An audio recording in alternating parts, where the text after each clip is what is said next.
Nul n'est prophète dans son pays. Connaissez-vous l'humoriste Sugar Sammy? Il y a quelques semaines, il donnait un spectacle à Shawinigan. Et il disait: que peut-il sortir de bon de Shawinigan? C'est une ville qui est plate.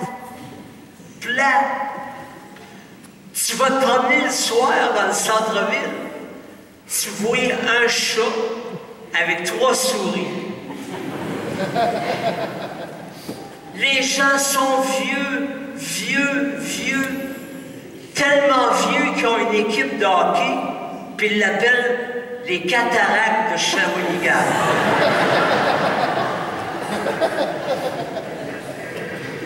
Que peut-il sortir de bon de Shawinigan? Ben, Jean Chrétien. Connaissez-vous Natashquan? Petit village perdu dans le nord du Québec. Petit village où un poète prend parfois la voix pour nous chanter pendant que les bateaux font l'amour et la guerre avec l'eau qui les broie, pendant que les ruisseaux deviennent des rivières. Moi je t'aime. Que peut-il sortir de bon de Natashquan? Gilles Vigneault.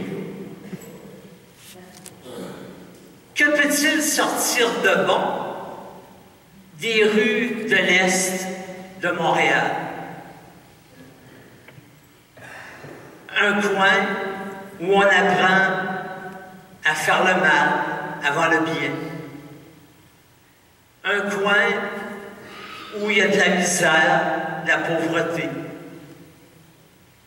Un jour, une petite fille de 14 ans s'est mise à chanter dans la rue pour se faire aimer, pour s'exprimer. Ginette Renaud.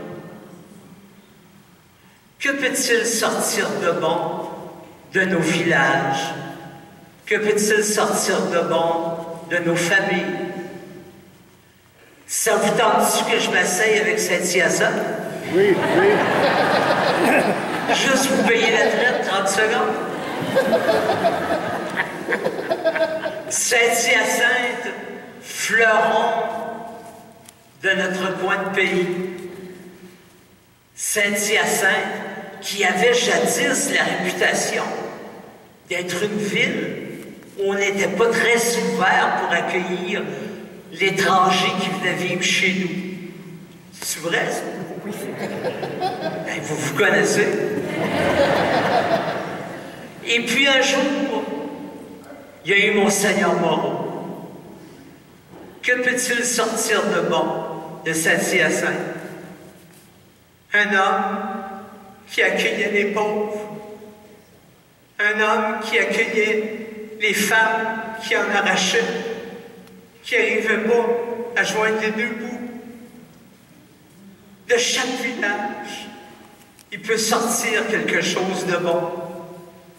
Et savez-vous c'est quoi qui nous révèle la beauté des gens du village? C'est l'amour. C'est l'amour qui nous révèle la beauté d'un être. Aujourd'hui, Jésus arrive dans son village, Nazareth. Avez-vous remarqué, les gens, ils sont durs. Ils sont durs pour lui. Puis Jésus, il vit le rejet. Puis au lieu de broyer puis de dire savez-vous c'est quoi qu'il fait? Il va ailleurs. Il va alentour. Il y en a plein de cœurs qui cherchent à Dieu. Plein. Il en est de même pour toi qui m'écoutes aujourd'hui. Peut-être que dans ta famille, dans ta famille, dans ton milieu de vie, tu ne te sens pas toujours reconnu. Peut-être que tu te sens rejeté. Moi, là, je connais une femme. Tu ne savais pas qu'est-ce qu'elle fait le matin? Quand elle se lève, elle se regarde dans le miroir. Puis moi, j'ai fait ça le matin. J'ai eu tout un choc. Il me semble que je me trouvais beau. Saint-Hyacinthe me rendait beau. Et puis là, la madame a dit aujourd'hui, tu changes ton look. Tu t'en vas chez la coiffeuse, puis tu te fais mettre des mèches blanches dans les cheveux. Puis là, tu arrives chez vous à la maison, puis ton mari, il ne le voit même pas. Nul n'est prophète dans son pays. Il ne voit pas les efforts que tu fais pour le conquérir. Puis là, tu arrives le lundi matin à l'achat, puis le patron, il dit « Ginette, t'es donc bien belle aujourd'hui. » Ou si t'es allé comme ça te fait bien ta nouvelle coiffure. Une chance, il y a les étrangers parfois pour reconnaître ta beauté. Et savez-vous c'est quoi qui arrive, messieurs, quand on s'occupe de sa femme, puis quand on n'a plus de délicatesse au quotidien? On la perd, elle va voir ailleurs, puis tu te retrouves tout seul, c'est tant pis pour toi.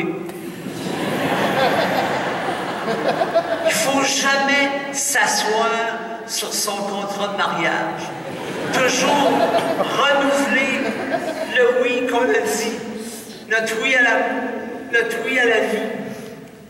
Toujours, toujours. Puis quand tu arrêtes, il y a plein de vautours qui rôdent autour de ton amour, puis qui est prête, à un moment donné, à y offrir un petit trip affectif pour qu'elle change, à un moment donné, un air de vie. Fais attention à ton amour. Fais attention aux gens de ton pays. Fais attention à ceux qui t'ont été prêtés, à ceux qui t'ont été confiés. Il en est de même, tu prépares un bon petit repas. Ça fait 47 ans que tu fais à ton mari un petit pain à viande, une fois tous les 15 jours. Puis il s'est habitué, puis il ne le voit plus. Puis un jour, il devient une brillante idée. Le curé Gélicoeur vient faire un tour à Saint-Hyacinthe, puis tu l'invites à souper. Puis là, en arrivant, il mange ton pain de viande, puis il dit « Madame, c'est le meilleur que j'ai mangé de toute ma vie. » Une chance, il y a les étrangers pour reconnaître que tu as de la valeur et que tu as du prix.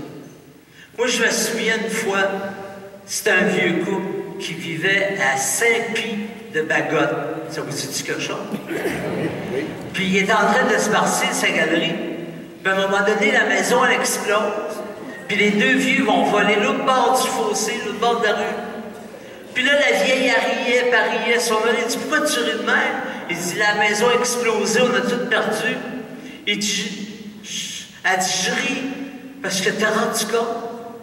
Ça fait plus de 60 ans qu'on est mariés. Puis c'est la première fois qu'on sort ensemble. »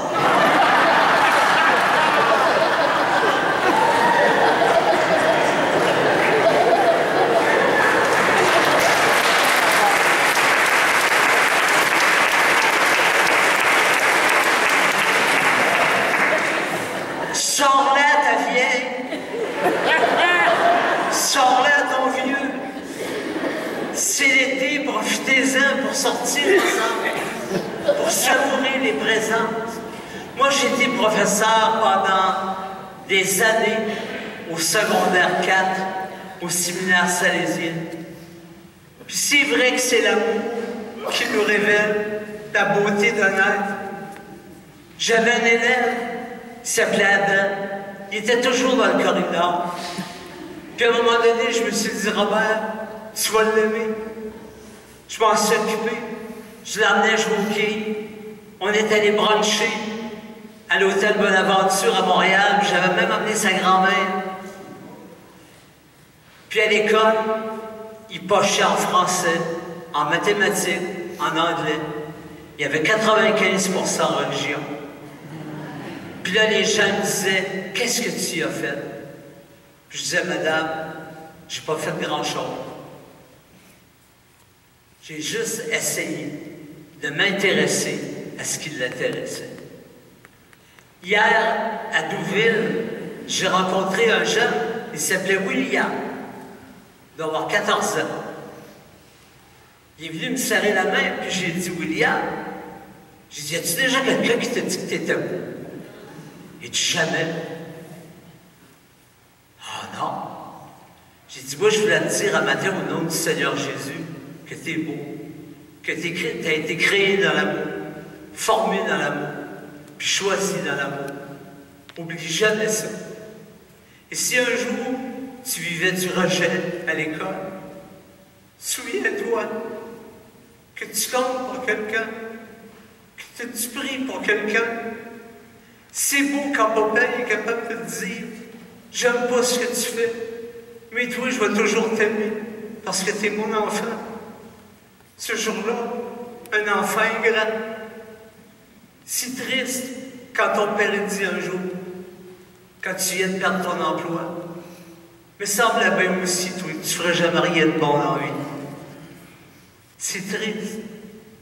C'est l'amour qui nous révèle la beauté d'un être. En terminant mon petit discours sans prétention, je voudrais vous dire que la semaine passée, j'étais assis à l'archevêché de Sherbrooke, en train de préparer des homélies que je dois faire à la victoire de l'amour. Et à un moment donné, le téléphone sonne. La secrétaire a dit, « Monsieur Gélicat, il y a 4 jeunes du cégep. Ils voudraient recevoir le pardon de Jésus. Avez-vous du temps? » Ben oui, j'ai du temps, je vais y aller. Alors j'arrive, puis je confesse les 4 jeunes. Puis à la fin, il y en a un qui m'attend. Puis il me dit, « J'ai vécu le plus beau moment de ma vie. Je voudrais vous remercier. » Puis tu sais, jamais, là, vous voyez le pape François. Il me dit, je voudrais vous lui dire en mon nom que je suis fier de lui, puis je suis fier de son encyclique qu'il vient d'écrire sur l'environnement. Vous allez y dire, hein? Ben, j'ai dit, les possibilités que je rencontre sont plutôt minces. Il me dit, vous n'avez pas la foi. J'ai dit oui, mais des fois la foi, il faut l'aider un peu. Il dit, tu sais, chez nous, quand je parle de l'importance de prendre soin de la terre, tout le monde rit de moi. Je l'ai regardé puis j'ai dit, lâche pas. Nul n'est prophète dans son pays.